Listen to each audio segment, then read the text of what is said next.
আর্য, যে আসছে তাকে আসতে দাও, পরে কি হবে সেটা না হয় আমরা পরে ভাববো।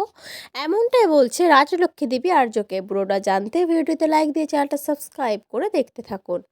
চিরদিনে তুমি যে আমরা সিরিয়ালের আগামী পর্বে আমরা দেখতে পাবো আর্য তার মা রাজলক্ষ্মী দেবীকে বলতে থাকে, মা, সব কিছু ঠিক থাকবে তো?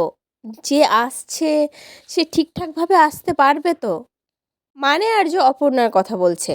তখন আর্যর মা রাজলক্ষ্মী দেবী বলে, যে আসছে তাকে আসতে দাও, পরে কি হবে না হবে সেটা আমরা পরে সামলে নেব না, আমরা তো আছি সেটার জন্য।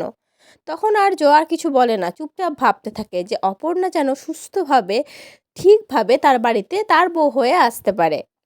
অন্যদিকে দেখতে পাই আমরা অপর্ণা রান্না করছিল, রান্না করতে করতে কাঁদছিল। তখন তার বাবা এসে জিজ্ঞেস করে, অপু মা, কাঁদছিস কেন তুই?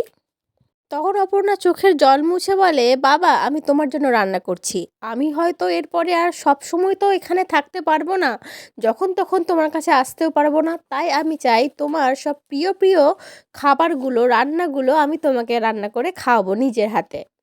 তখন অপর্ণার বাবা মার চোখেও জলের ধারা নেমে আসে, মানে চোখটা ছলছল করে ওঠে। সত্যিই তো, আর্যর সাথে বিয়ে হয়ে যাওয়ার পর তাদের অপর্ণা তো চলে যাবে তাদেরকে ছেড়ে।